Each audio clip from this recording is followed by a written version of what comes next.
Assalamualaikum warahmatullahi wabarakatuh. Nama saya Muhammad Hafiz Rakana dengan NIM 12040500098, mahasiswa semester 3 dari Universitas Islam Negeri Sunan Gunung Jati Bandung,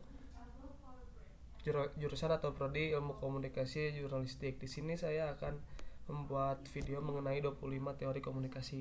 Yang pertama, ada teori interaksi simbolik.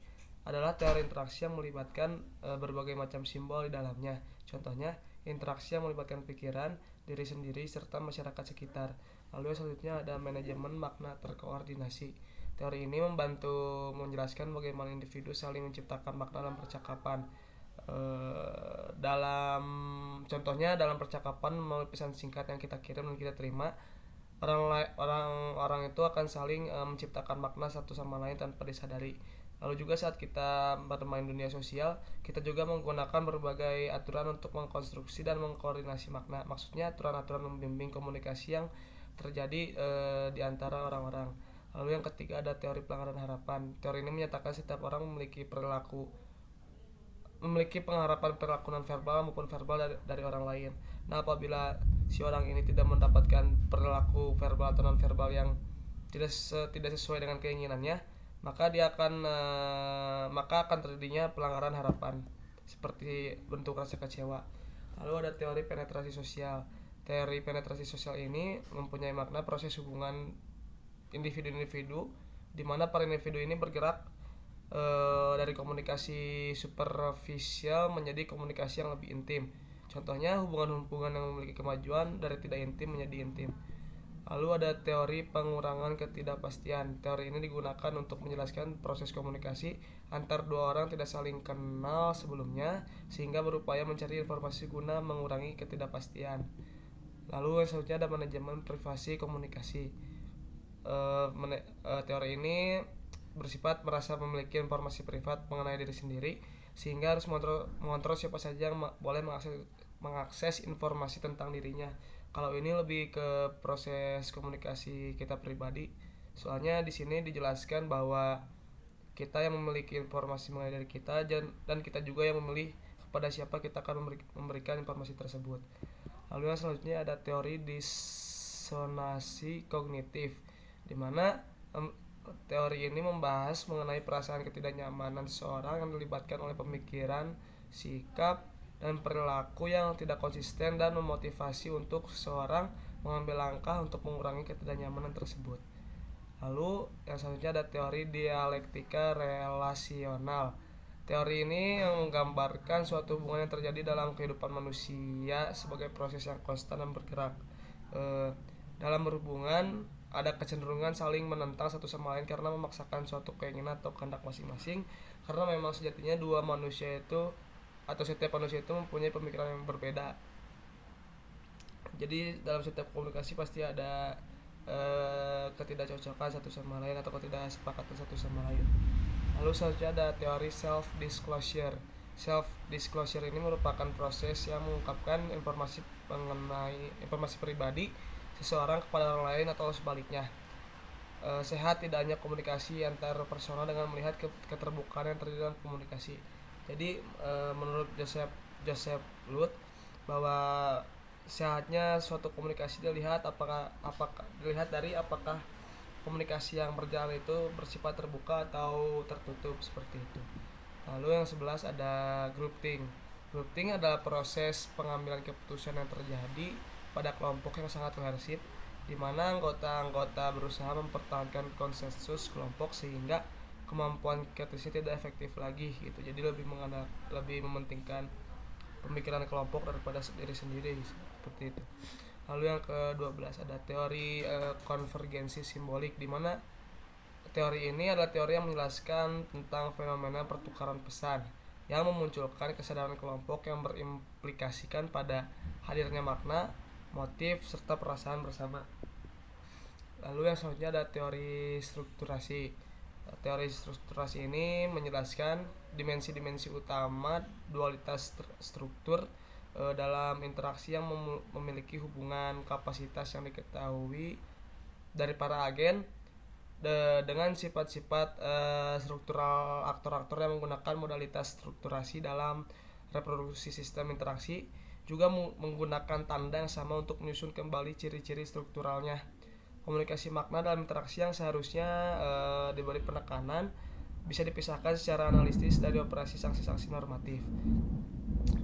Lalu yang ke-14 ada teori budaya organisasi. Teori ini adalah sebuah sistem makna bersama yang dianut oleh anggota-anggota yang membedakan organisasi itu dari organisasi-organisasi lainnya. Jadi sistem tiap organisasi kan berbeda-beda.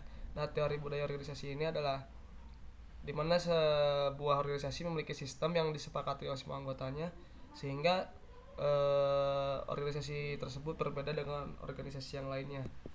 Lalu ada teori informasi organisasi. Teori ini adalah organisasi akan berevolusi selama mereka berusaha untuk memahami diri mereka sendiri dan organisasi akan berevolusi selama mereka berusaha untuk memahami diri mereka dan lingkungannya daripada memfokuskan pada peranan satu-satunya yang konstan. Dan itu adalah sebuah perubahan dalam organisasi. Lalu yang selanjutnya ada teori jaringan. Teori ini melihat kelompok-kelompok komunikasi saling memiliki hubungan satu sama lain, sehingga mulai membentuk jaringan organisasi secara keseluruhan. Ketika orang berkomunikasi dengan orang lain, maka terciptanya hubungan atau bisa disebut link dalam bentuk jaringan formal dalam aturan-aturan organisasi dan jaringan formal yang terbentuk melalui interaksi yang terjadi di antara anggota organisasi setiap harinya. Lalu yang ke-17 ada teori ekologi media, di mana studi tentang teori ekologi media adalah bagaimana media dan proses komunikasi mempengaruhi persepsi manusia, perasaan, manusia, perasaan, emosi, pemahaman, nilai-nilai, dan bagaimana interaksi kita dengan fasilitas-fasilitas media yang tersedia atau menghalangi berbagai kesempatan yang tersedia untuk bertahan hidup. Lalu yang selanjutnya ada spiral of silence. Teori keheningan adalah sebelumnya spiral of silence juga biasa disebut dengan teori keheningan. Teori ini adalah salah satu teori komunikasi massa di mana seorang memiliki opini dari berbagai isu, namun terdapat keraguan dan ketakutan untuk memberikan opininya karena merasa terisolasi, sehingga opini tersebut tidak bersifat terbuka alias tertutup. Lalu yang selanjutnya ada teori persamaan media, di mana media equation merupakan media yang sama atau mirip dengan kehidupan nyata.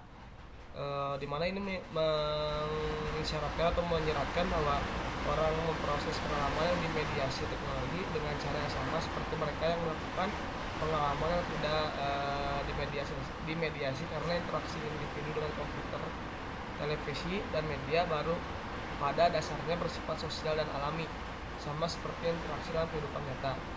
Lalu yang selanjutnya ada teori media kritis, di mana teori kritis ini berangkat dari atau dengan cara melihat realitas dengan mengasumsikan bahwa selalu saja ada struktur sosial yang tidak adil. Lalu yang selanjutnya ada teori new media. Yang pertama, new media adalah media yang sudah dipengaruhi oleh teknologi. Di era informasi ini, media sudah menyediakan platform langsung, informatif, cerdas, interaktif, dan juga menghasilkan diskusi, menghasilkan ruang untuk para pelaku komunikasi berdiskusi. Lalu teori new media adalah mengubah sebagian besar perhatian pada ontologi media digital sebagai ciri khas yang akan menggantikan sejarah media di abad kedua. Lalu yang selanjutnya ada phase negotiation theory. Teori ini memberikan sebuah dasar untuk memperkirakan bagaimana manusia akan menyelesaikan masalah berdasarkan buka dalam sebuah kebudayaan yang berbeda. Lalu yang selanjutnya ada conversation constraint theory.